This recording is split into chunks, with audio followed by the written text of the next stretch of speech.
Good afternoon, guys. I'm Jerry Miller. Thank you kindly for joining us on the I Love CVille Show. My phone is buzzing now with some deal flow that otherwise would be the lead of the I Love CVille Show. Two prominent local brokers currently texting us about the sale of Barracks West. Nearly $57 million deal. Barracks West Apartments and Townhomes has just sold. KLNB, the Mid-Atlantic's, one of the Mid-Atlantic region's largest privately held commercial real estate brokerages, has arranged for the sale of Barracks West Apartments and Townhomes for $56.75 million on behalf of Willow Creek Partners. This is a 324-unit apartment community located here in Charlottesville. It's purchased by Northern Virginia-based West End Capital Group, which plans to reposition the property through extensive improvements to the common area amenities and living spaces. These transactions continue to happen in the Charlottesville area. I'm going to offer you some breaking news here on the Thursday edition of the I Love CVille Show. This is why you tune into the program. I'll give you this news again. KLNB, one of the largest privately held commercial real estate brokerages, has helped arrange the sale of Barracks West Apartments and Townhomes for $56,750,000. This is a 324-unit apartment community located here in Charlottesville, purchased by a Northern Virginia-based West End Capital Group. This group plans to reposition the property through extensive improvements to the common area amenities and living spaces. Barracks West features a mix of 1, 2, and 3-bedroom traditional and townhome-style residences spanning 459 square feet to a max of 1,176 square feet. If you know much about multifamily in the Charlottesville area, Barracks West on the entry point of living conditions, quality of life, and monthly price point. Let's be putting things very nicely that this wasn't always the safest place to live, folks. This is yet another apartment or condo complex within the last 12 months, 10 months, that has been purchased by an out-of-market buyer. Cavalier Crossing, purchased by a buyer from Northern Virginia. The villas at Southern Ridge, down 5th Street extended, very close to where Cavalier Crossing is located. I have a rental property at the villas at Southern Ridge, purchased by a Richmond area, Henrico specifically, real estate investment firm. And now you have Barracks West scooped up in a $56,750,000 transaction. My, oh my, ladies and gentlemen, the multifamily market is hot in this community.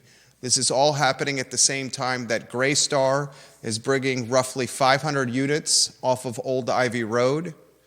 At the same time that Subtex is building the Verve, 1,300 plus beds next to Scott Stadium. At the same time, ladies and gentlemen, that second years will soon be required to live on grounds. Welcome to the I Love CVille Show. We lead with breaking news on a show that otherwise this would have been the hot topic of discussion. But when we are in day 3 of murder and mayhem in Crozet, this will be the lead. And on today's program, I'm going to compare and contrast what happened in a Harris Teeter shopping center in a sleepy and safe community to the unfortunate turn of events from 2022, where a UVA student brought murder and mayhem to the grounds of Thomas Jefferson's University. And the terrifying, the unfortunate, the very scary aspect of both stories, ladies and gentlemen. One, 28-year-old Justin Barber, Another, Christopher Darnell Jones, who is currently in jail, barber dead.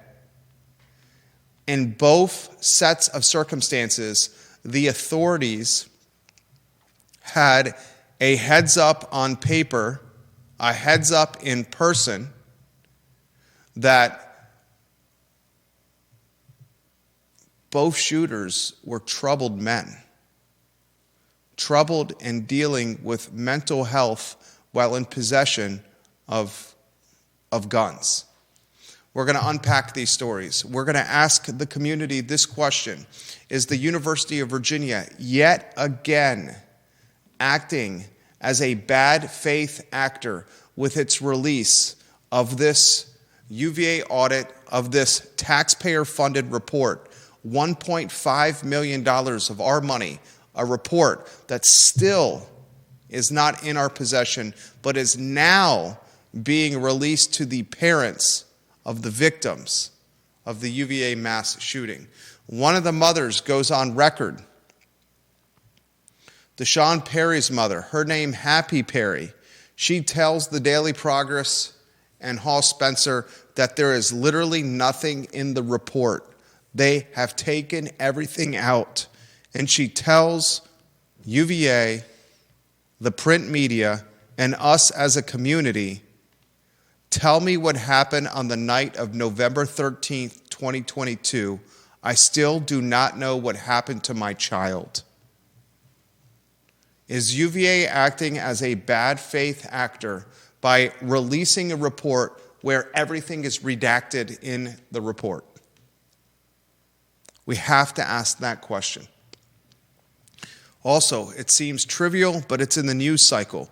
We have to talk Fifeville, the neighborhood association in a historically marginalized community, a historically African-American community, has until the end of the month, the 28th of February, to submit a business plan to Woodard Properties. And the business plan they are submitting to Woodard Properties will lead with a grocery co-op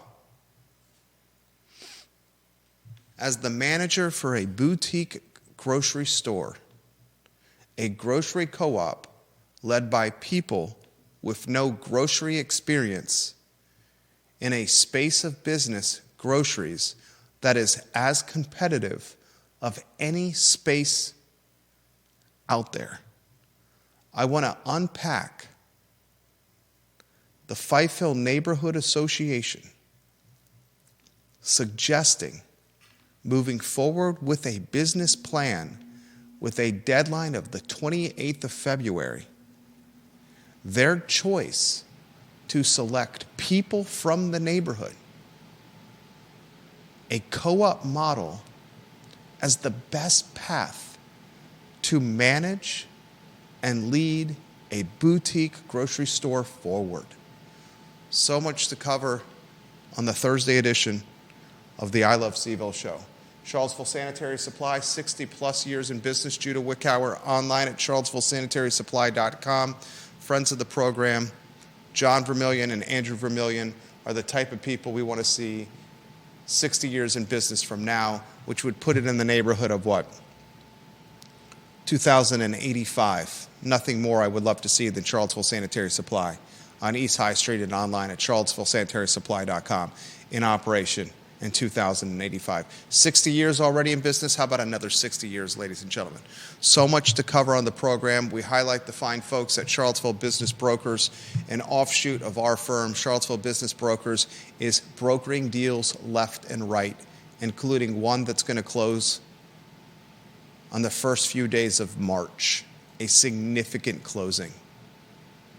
In the last calendar year, Charlottesville Business Brokers have helped broker the transaction of 12 noteworthy businesses in the Charlottesville, Albemarle, and Central Virginia communities. Judah Wickower, studio camera, then a two-shot. I ask you the same question every single day while I ask the viewer and listener to like and share the show. The headline that's most intriguing to you on what? Thursday, February 20th, here in downtown Charlottesville. My friend, what is on your mind? Well, I think that the strange fact that that UVA is, after putting it off for so long, releasing a mostly redacted report on the multiple shootings 3 years ago is crazy, especially considering the fact that taxpayers have paid $1.5 million to get that report. Our money. Mm-hmm. And UVA hides behind the cloak of student anonymity, the cloak of we can't release this information because we're not in the business of giving details out on our students' lives and their families. And then there's the fact that an administrator at UVA has left since, so we may not get answers from that quarter, so to speak. These are the elements that I want you to digest with the UVA story from 2022. The killer who's behind bars, Christopher Jones, there was a track record of concern and a path that I think probably was not a protocol or a path that probably was not followed correctly. Mr. Jones had exhibited several concerning behaviors. You can read about this in the Daily Progress today if you would like. One of the items highlighted in the article, the university's threat assessment team looked at Mr. Jones because of his involvement in a hazing investigation. While exploring the hazing allegation, the Daily Progress reports, UVA Student Affairs heard from another student the September before the shooting that Jones, in contravention of school policy, said he was in possession of a gun. As part of its investigation into the firearm, UVA learned that Jones had been convicted of a misdemeanor concealed weapons violation in 2021, which also is a violation of UVA policy. He did not disclose that to UVA. That's the violation. The university emailed Jones the October before the shooting to warn that he faced the possibility of disciplinary action and urged him to speak with UVA officials. The following day, on October 27, 2022, UVA escalated the case for disciplinary action. The escalation was 17 days before Jones opened fire on his schoolmates. Here's the terrible aspect of this story. We have two men, relatively close in age, who were showing signs of distress, signs of mental health issues, impaired mental health, clearly had guns in their possession to the tune that those around them were telling the authorities that this individual has a gun, we're concerned about what they may do with it. And in both circumstances, we are asking the question, whether fair or not, did the authorities manage the situation correctly? I've heard legitimate arguments for both sides when it applies to Albemarle County. And did it manage Justin Barber, his mental health struggles, his mother and his sister telling Albemarle County he has guns, we're worried about him and what he's going to do. Please take him away from him. Please do what you can with him. You have students at the University of Virginia. You have even more significant and more damning evidence. You have an arrest, right? And a conviction, a misdemeanor concealed weapons conviction, and the University of Virginia may or may not have done enough. Why was he not expelled? Why wasn't better communication done? Why did this take so long to look into a man with a criminal history, with mental health issues, a gun on grounds? And now you're left with two entities that are doing whatever they can to minimize exposure. The university minimizing exposure in every aspect, redacted report, keeping the report from the public, delaying the report. I hate to say this, they may have used Albemarle County Commonwealth's Attorney Jim Hingley. Mr. Hingley will be on this program, a fantastic attorney. He will be on this show on Wednesday, March 5th.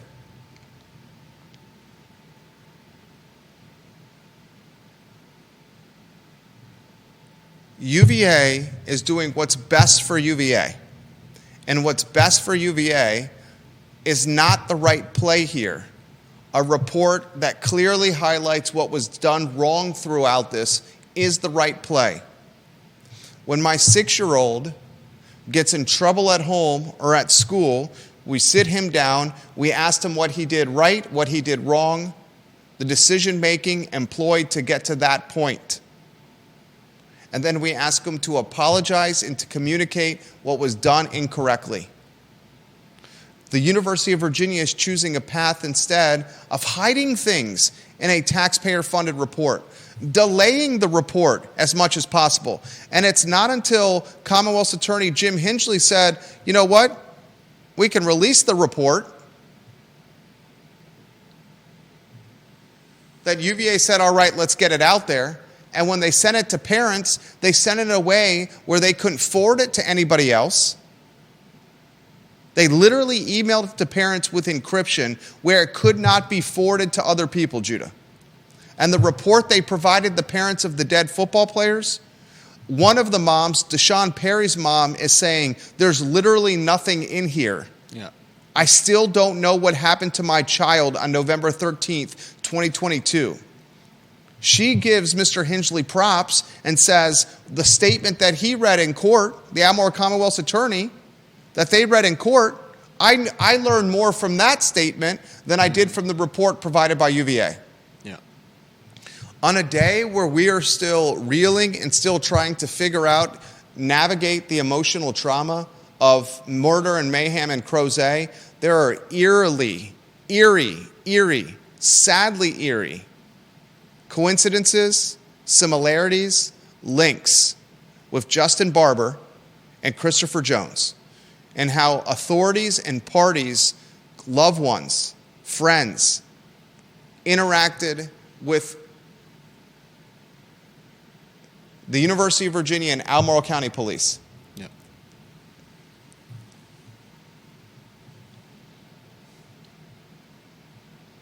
And just like UVA is facing legal exposure right now, I hate to say this, but Albemarle County is probably heading in that direction. I think Albemarle County probably has far less to worry about than UVA. I agree with that, 100%. In the case of UVA, there is clear evidence that, as you mentioned, that people had brought the fact that he had weapons to the university's attention. That was something not allowed on grounds. So we can fairly factually state that something should have been done at that point. The same with the information of UVA learning that that the man had a prior conviction, even though it was a I think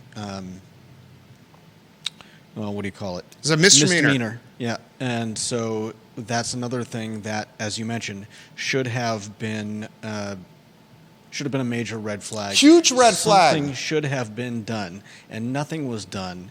And as you also mentioned, it was 17 days where nothing was done before this happened. In the case of Barber this week, he wasn't on grounds. The investigation will tell us more information about what it was that was brought to the police's attention. I still have questions about the fact that the mother and sister made that statement that he knew he needed help and wanted to get help, and the fact that it sounds like they were going to the police without him, and we don't know what he said to the police. We don't know why the police didn't find... the police said there's not enough evidence to take his guns away from him. Yeah. There's not enough evidence to take away his freedom and his rights. And that seems to indicate to me that whatever he said to them made them think that he was fine. I think that's a perfect read on this. And I don't want to make this about, this is what I don't want to make this about. Are we in an imperfect system? Clearly the system is imperfect. Yeah. Clearly. The system is flawed. Management of mental health has a long way to go. Yeah. Did the Albemarle County Police Department operate within the standards, within the laws that they were expected to operate within with Justin Barber? I would bet you the answer to that is yes. And I would agree with you. I would bet you the answer is yes. Can we fault a police department for operating within the standard of the law, the expectation of the law? The answer is no, we cannot. Right.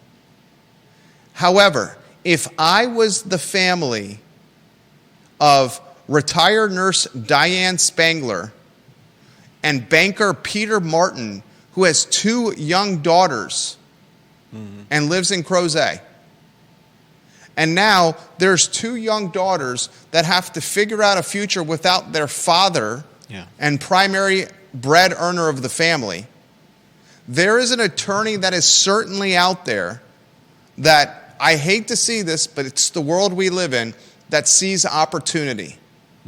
And that attorney would probably be doing his or her due diligence by speaking with the Barber family, the mother and the sister specifically, after seeing their Facebook post, and trying to get as much clarity as possible into how they papered the trail or documented the trail, the communication they had with the Albemarle County Police Department. Yeah.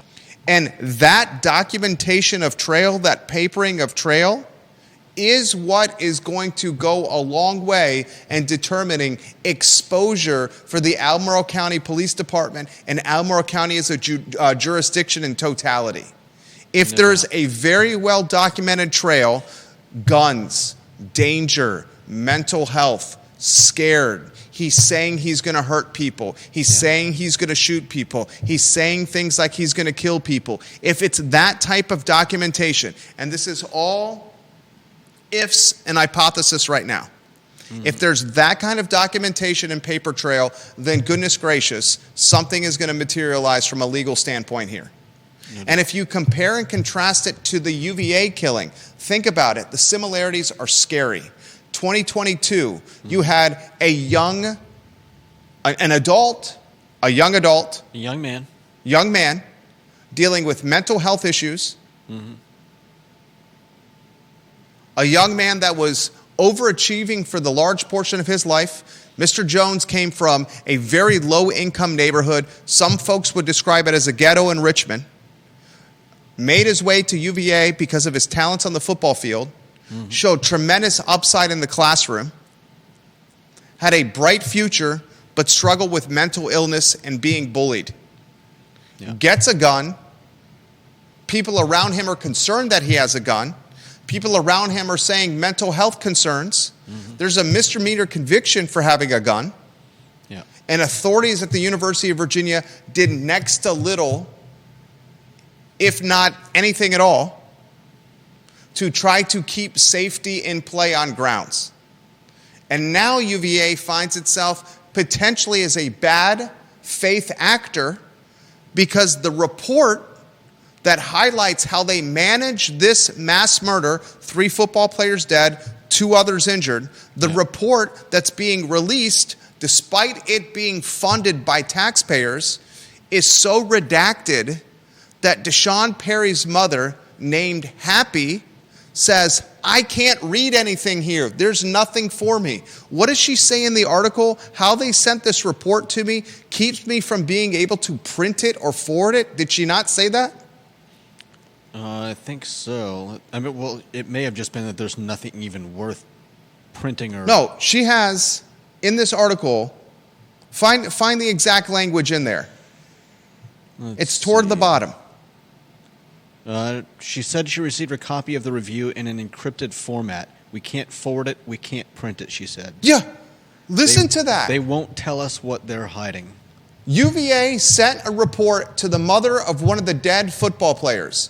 And in this report, you cannot print the report. You cannot email forward the report. And the report, she said, literally says nothing. that I did not already know?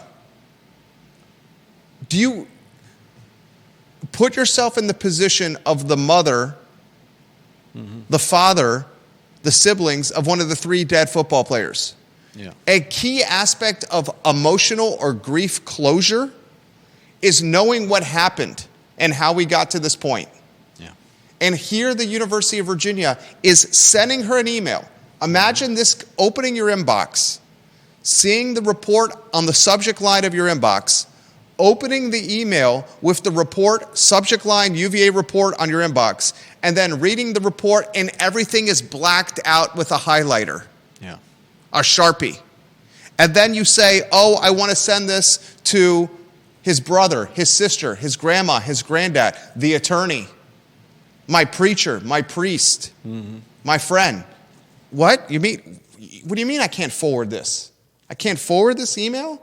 Why couldn't I forward this email? Every other email I've received in my life, I've been able to forward.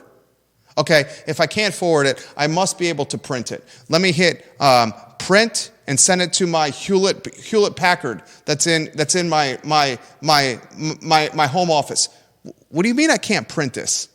I can't forward this report. I can't print this report. All the report is blacked out with black Sharpie. Why did you send this to me? You read the article here, and Mr. Hingley is on the show on Wednesday, March 5th. I have tremendous respect for the 2-term Albemarle County Commonwealth's attorney. Tremendous respect. I think he's phenomenal at his job. I will ask him this question, I would imagine, because he is a man of tremendous integrity and character, and a man that is very good at his job. He will choose not to comment. But very straightforward question for you, Judah. Does it not seem the University of Virginia has unfortunately positioned Mr. Hingley in not the best of light here, and or used Mr. Hingley here? No doubt. There was a meeting with Mr. Hingley that seems to have led to the initial withholding of the document until the sentencing was done, which may have just been a delaying tactic, and now it appears they're hiding behind the FERPA, Family Educational Rights and Privacy Act, and for all we know, they've blacked out far more information than they had to.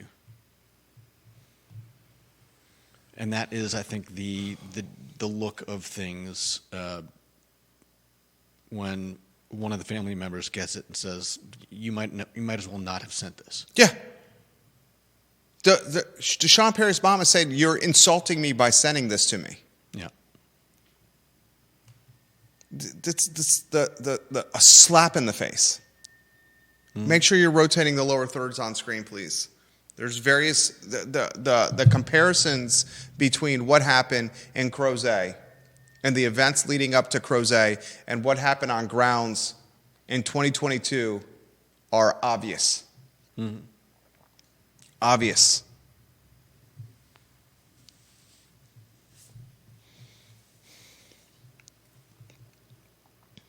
Chad Wood, why send out the report at all? Yeah. It seems like UVA is just checking a box. 100%. Here we said we'd take it. We said we'd release it. We're releasing it. Philip Dow, what are they trying to hide in Scottsville? Claire Clark, you guys are exactly right. We have newspapers in 3 areas of Virginia watching the program right now.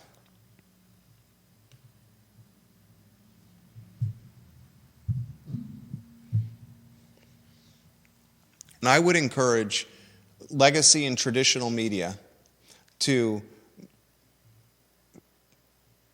offer some coverage for us that compares and contrasts the timeline of events with Justin Barber, the alleged Crozet killer, and Christopher Jones, the UVA killer. The similarities between these men are significant. And then you could utilize the storyline by saying, did the system let these men down? The role the system played that led to these murders. How did the authorities manage mental health, and did they did it correctly? The intersection, the dynamic, the crossroads of gun ownership and rights to bear arms with mental health struggle. Families and loved ones begging for authorities, waving the red flag to intervene, and authorities saying our hands are handcuffed, pun intended, with what we could do. This writes itself. It's a Virginia Press Award-winning story waiting to happen. Reporters that are watching the program right now. If your editor is not making this suggestion, then your editor is not providing you the guidance that he or she should. Anything else you would like to offer on this before we go to the next topic? Yeah, I'd like to highlight the differences again. What happened at both of these are terribly tragic. What happened at UVA?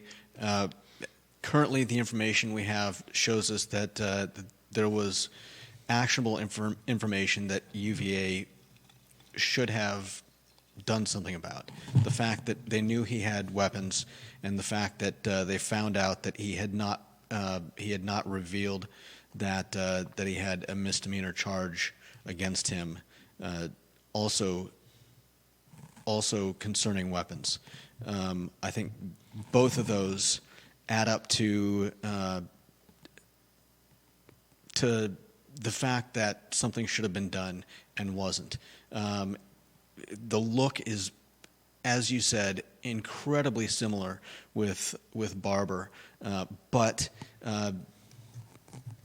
this is not about someone at college. This is about someone who presumably had these weapons at his home. We don't know whether he purchased them after he started having mental health issues, or if he'd had them for a while and the mental health issues cropped up later. I think until we know more, we have to give the benefit of the doubt to the Albemarle County Police Department, because all of us have rights.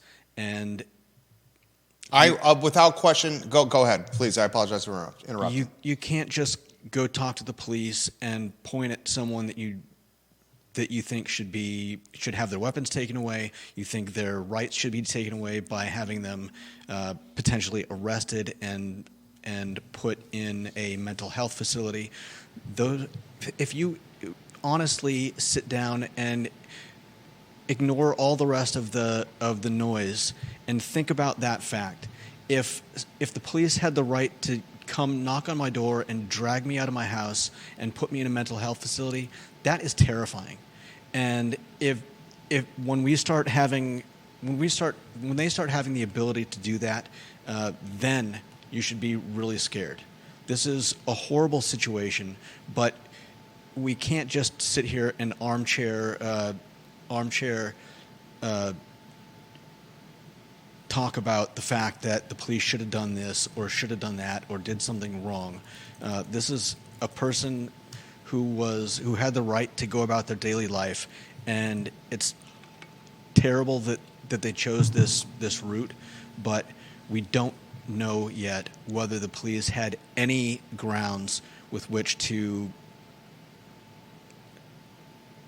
do something with this guy. I completely agree with what Judah said. The Albemarle County Police Department should be given the benefit of the doubt until we have an indication that benefit should not be offered anymore. Yeah. They are bound by laws. They are handcuffed to the system we operate within. And Judah said something that should be highlighted again. If we live in a world where a significant other or a sibling or a parent can pick up the phone, or an angry ex, or an angry ex can pick up the phone and call the police and say, this man's a danger to society, take his guns away, that's a society that I do not want to live in. Yeah. Okay? That's a society that I don't want to live in. That's how we end up with swatting. Yeah. We've talked about that in the past, where somebody calls the police and sends them to someone's house, and we don't want the police. We want the police bound by laws. Yes. Very well said. Very well said. I think what is going to end up happening is that there's going to be some third party that is doing his or her due diligence with the Barber family and saying, I want to see the documentation and how you've papered the trail with communication with Albemarle County. Yeah. And eventually some of that information is going to get out.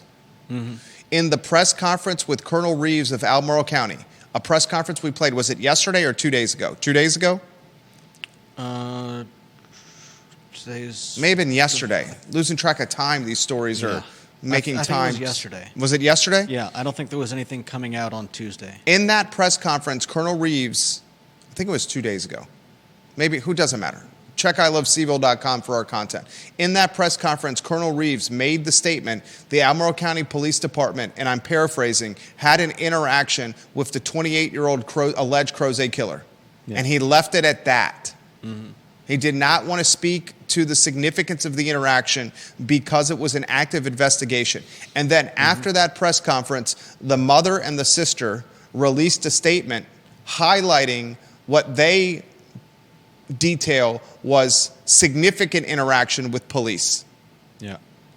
To the point that the magistrate was unwilling to do anything. To the point that police told them that until he hurts somebody or commits a crime, we can't do anything. Right. Their words. Regardless, and I'm going to get to your comments here in a matter of moments, viewers and listeners. Listen to the similarities. Christopher Jones is 25 years old. 25 right now. Yeah. Mental health issues. Gun in his possession. Students around Christopher Jones, the UVA killer, saying he's dangerous. They notified authorities that a man with mental health issues had a gun. Yeah. He had a previous misdemeanor conviction tied to a gun. Yeah. That he hadn't told to the university, which was itself a problem. Even more of a red flag. Red flags waved everywhere. And nothing was done. Yeah. Crozet, 28-year-old male. Mother and sister saying, we were waving red flags to the police, literally to the police, to take his guns away. Nothing was done. Right. 2 people dead in Crozet. 3 people dead and 2 injured. 3 people dead in Crozet. Including the shooter. Yeah. 3 people dead, including the shooter in Crozet. 3 people dead on grounds at UVA. The comparisons are sad, terrible, eerie. Yeah, neither of the situations. And it happened within a short period of time in a community that we think is Teflon to violence. I don't know about that. But. LinkedIn, John Blair, photos on screen if we could. I agree with you, Jerry. When I commented on the system yesterday, I was referring to law enforcement and the standards that they work with. I was not commenting on mental health services in general, but I read something from David McNair that captures the issues very well. We are asking too much from police officers in these situations. Amen. Yeah. Would you say amen to that? I'd say amen to that. John Blair also says they have training on how to evaluate these situations, but they're not trained psychiatric professionals. If you're looking for a solution, I think one potential avenue would be to look at a family petition situation. If 3 or more family members sign affidavits that someone has exhibited extreme mental health issues in the past 24 hours, then the individual must submit to a mental health evaluation. It's not as intrusive as an ECO. It would just require an evaluation.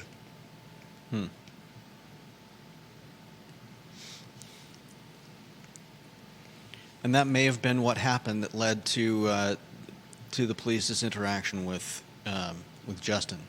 But regardless, we can say this with confidence and conviction.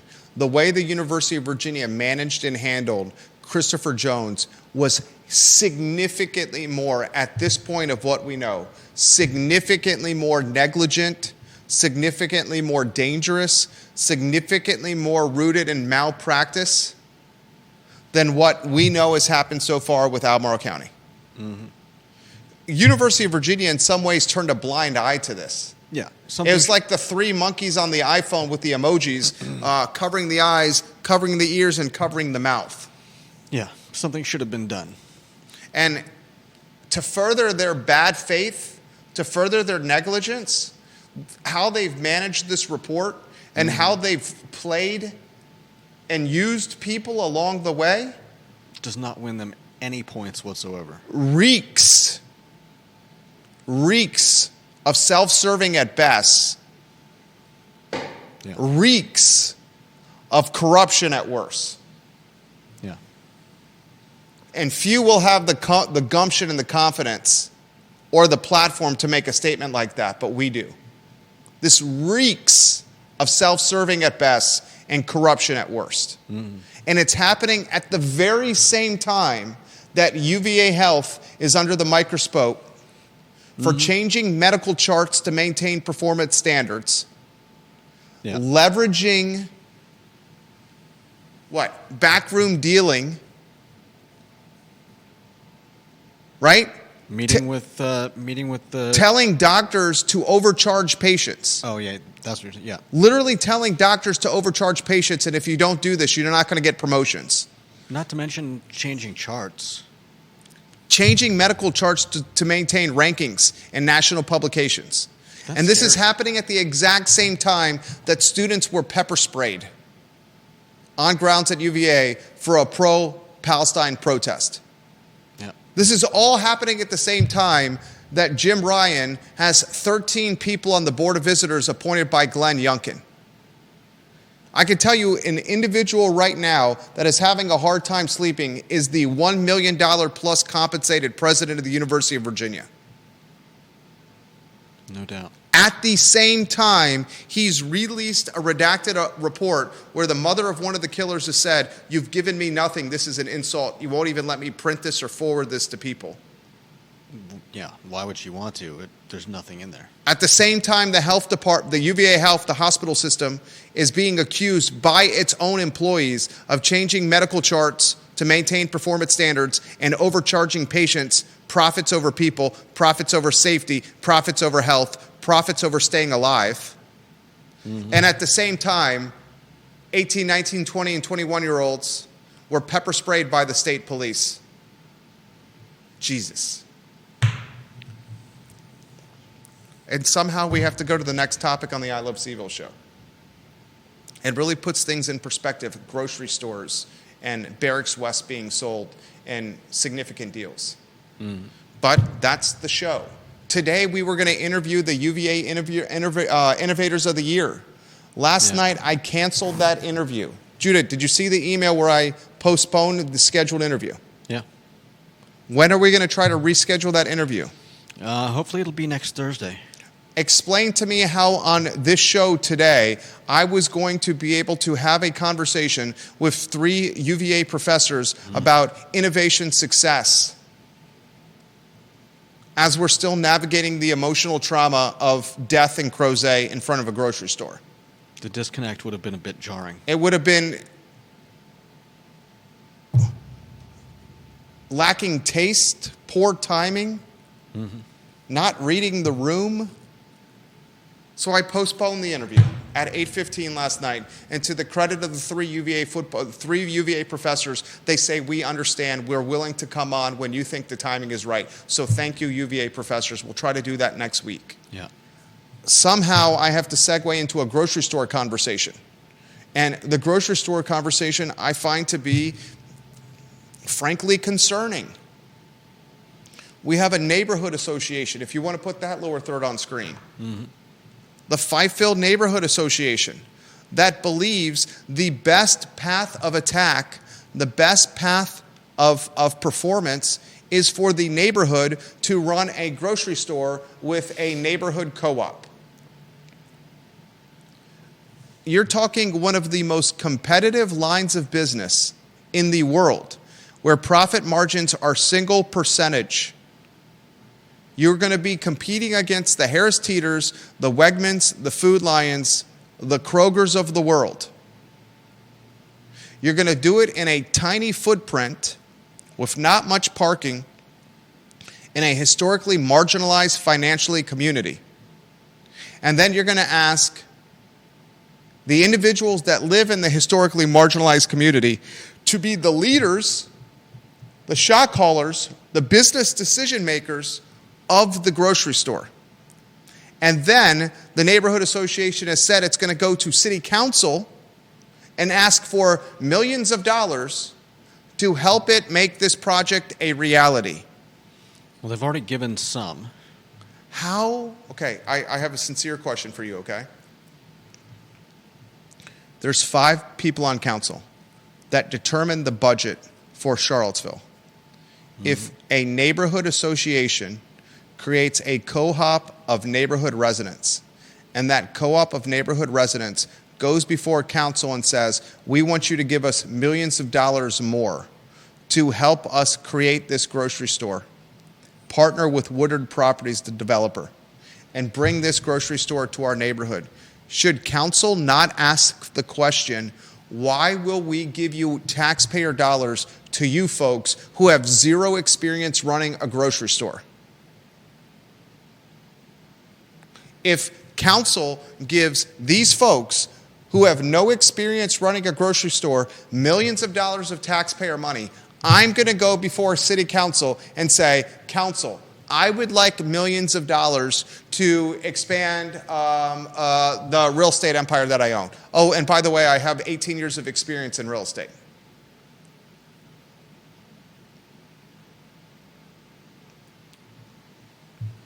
Is it not council's responsibility to be the gatekeeper of taxpayer money? And is the gatekeeper of taxpayer money going to be bullied by community sentiment and community activists to further open the floodgates of dollars to an endeavor that has, from my standpoint, very little shot at succeeding? Or is the gatekeeper of money, council, going to say, you guys have never run a grocery store. This business is extremely difficult. We can't give you this money because we don't believe in your business plan. Sincere question for the viewer and listener. Does anyone think that a tiny grocery store in a financially strapped neighborhood with very little parking that is going to be led by a group of people that have never run a grocery store is going to beat Wegmans, Food Lion, Teeter, and Survive when the grocery store a block or two away, Reed's, that has had decades of experience, decades of brand recognition, more parking on a more prominent roadway, when that Reed's grocery failed earlier this year? Make it make sense. Please make it make sense. Please. Deep Throat has this comment. The idea of a co-op thriving there is laughable. Deep Throat says, I've been a member of a co-op everywhere I have lived. Co-ops are always the most expensive grocery with the fanciest stuff, the best shopping experience, but you pay for it. A co-op in a poor neighborhood is not going to work. I've never gotten out of Bozeman, Montana's grocery co-op with a bill under $500 when I do grocery shopping for my family of 4.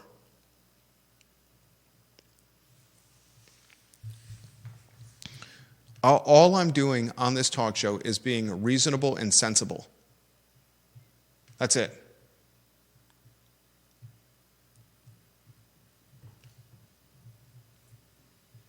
That's it. And you, the viewer and listener, can determine where you want to go. 1:26 p.m. Anything you want to add on the grocery co-op story? I mean, you guys make some compelling points that this is a no-go. I'm reading here about how they're going to join the National Co-op Grocers Organization, giving them co-op purchasing power. They're going to leverage government subsidized programs to double the value of SNAP and WIC. I'm just laying out some facts. I don't know if any of that means. What does leverage government subsidies mean to you?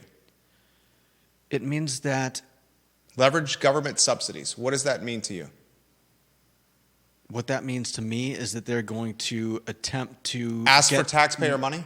No, they're going to get more value for their clients, for their purchasers' dollars. Their Leveraging WIC and SNAP. leveraging government subsidies means taxpayer money. Does it not? Yeah. Do we want a grocery store in Charlottesville City that is going to require us as taxpayers in the city as a whole to keep it afloat in perpetuity? No, definitely not. I'm going to ask you, the viewer and listener, this question. Do we want a grocery store in Charlottesville City where government and taxpayers are going to be required to subsidize the grocery store moving forward?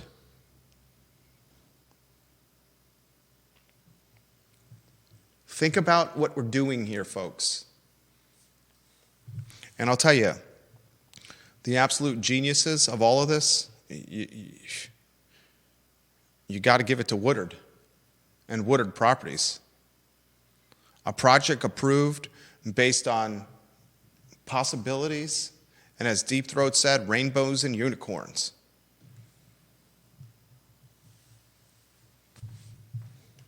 Grocery store, neighborhood co-op with people who've never run a grocery store before. Only in Charlottesville. Only in Charlottesville. Next headline is a bit of breaking news. Did you get that headline on screen? Barracks West? Yep. Barracks West has sold apartments and townhomes. The deal, $56,750,000. This deal just closed. Legacy and traditional media watching this story, you should report this with your news cycles. CVille Media, Charlottesville Tomorrow, Daily Progress, NBC 29, CBS 19. You should listen to the show and report this. Barracks West apartment and townhomes just sold. $56,750,000.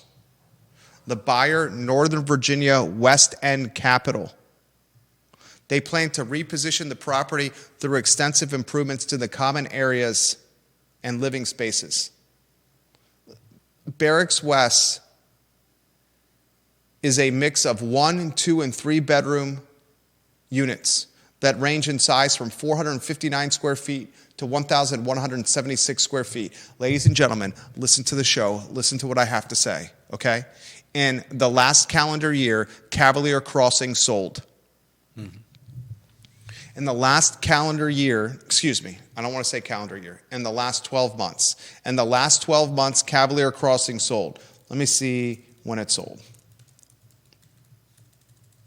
Googling it on the fly. Cavalier Crossing sold.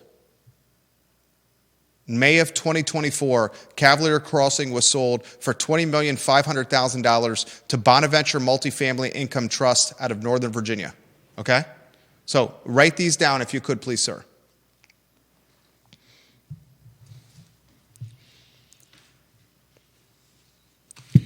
Cavalier Crossing sold to Bonaventure. You just say Cavalier Crossing sold May 2024 for $20,500,000.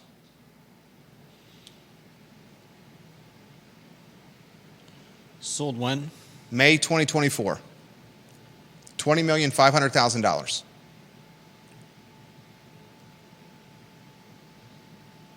Give me the amount again. $20,500,000.